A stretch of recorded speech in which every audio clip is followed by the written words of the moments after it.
أعوذ بالله من الشيطان الرجيم. بسم الله الرحمن الرحيم. الرحمن علم القرآن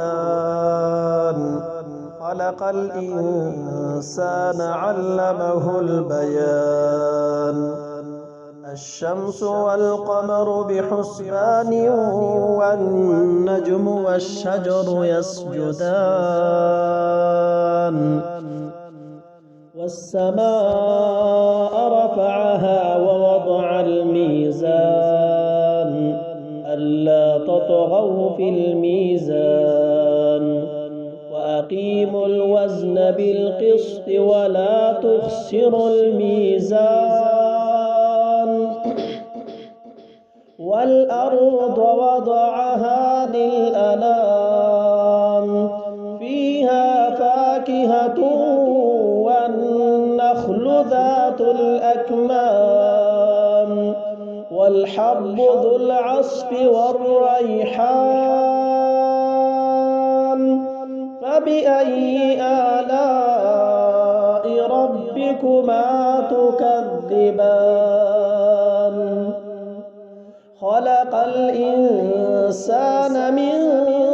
صلصال كالفخار وخلق الجان من مارج من نار فبأي آلاء ربكما تكذبان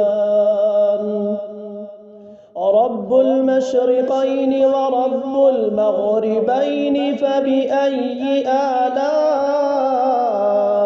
ربكما تكذبان مرج البحرين يلتقيان بينهما برزخ لا يبغيان فبأي آلاء ربكما تكذبان يخرج منهما اللؤلؤ والمرجان فبأي آلاء ربكما تكذبان وله الجوار المنشآت في البحر كالأعلام فبأي آلاء ربكما تكذبان كل من عليها فان ويبقى وجه ربك ذو الجلال والإكرام فبأي آلاء ربكما تكذبان يسأله من في السماوات والأرض كل يوم هو في شأن فبأي آلاء ربكما تكذبان سنفرغ لكم أيها الثقلان فبأي آلاء ربكما تكذبان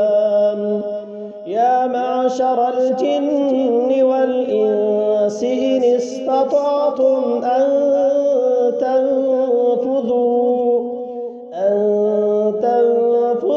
من أقطار السماوات والأرض فانفذوا لا تنفذون إلا بسلطان فبأي آلاء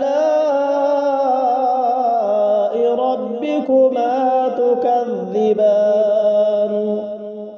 يرسل عليكما شواظ من نار ونحاس فلا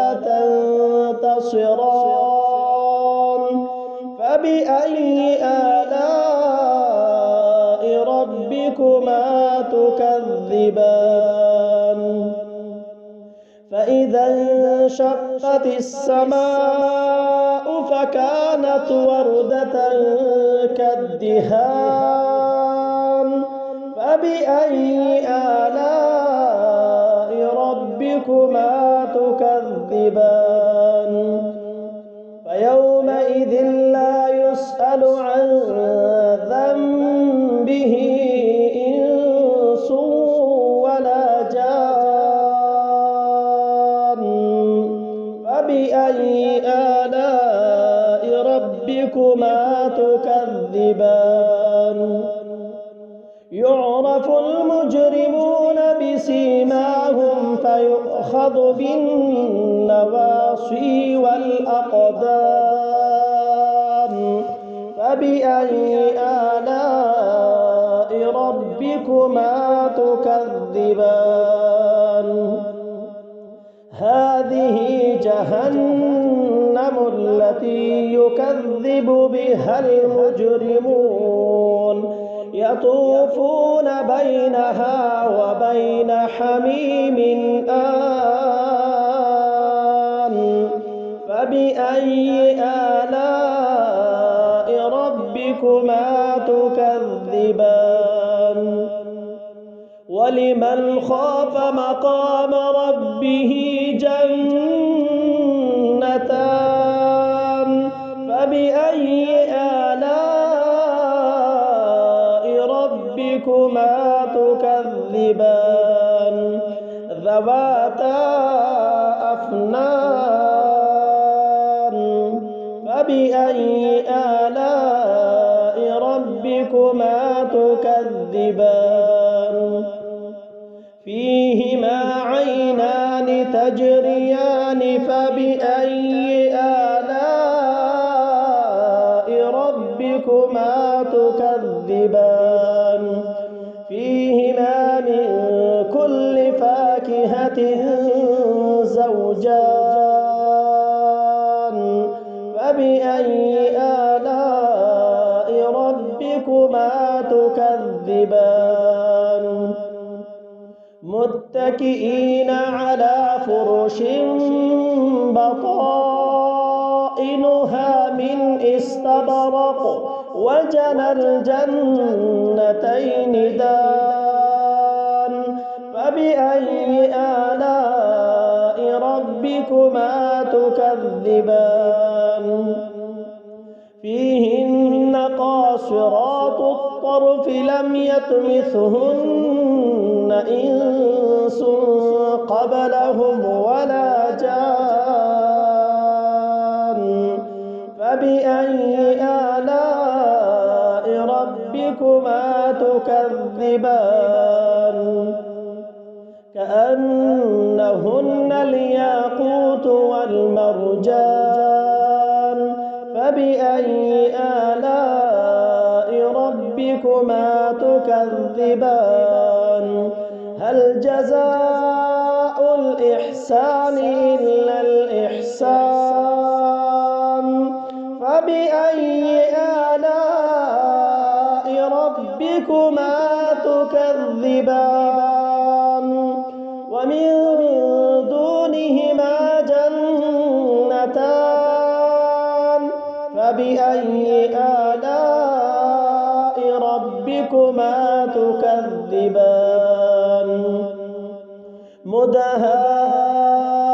مدهامتان فبأي آلاء ربكما تكذبان فيهما عينان نضاختان فبأي آلاء ربكما تكذبان فيهما فاكهة ونخل ورمان فبأي آلاء ربكما تكذبان فيهن خيرات حسان فبأي آلاء ربكما تكذبان حور مقصورات في الخيام فبأي آلاء ربكما تكذبان لم يطمثهن إنس قبلهم ولا جان فبأي آلاء ربكما تكذبان متكئين على رفرف خضر وعبقري حسان فبأي آلاء ربكما تكذبان تبارك اسم ربك ذي الجلال والإكرام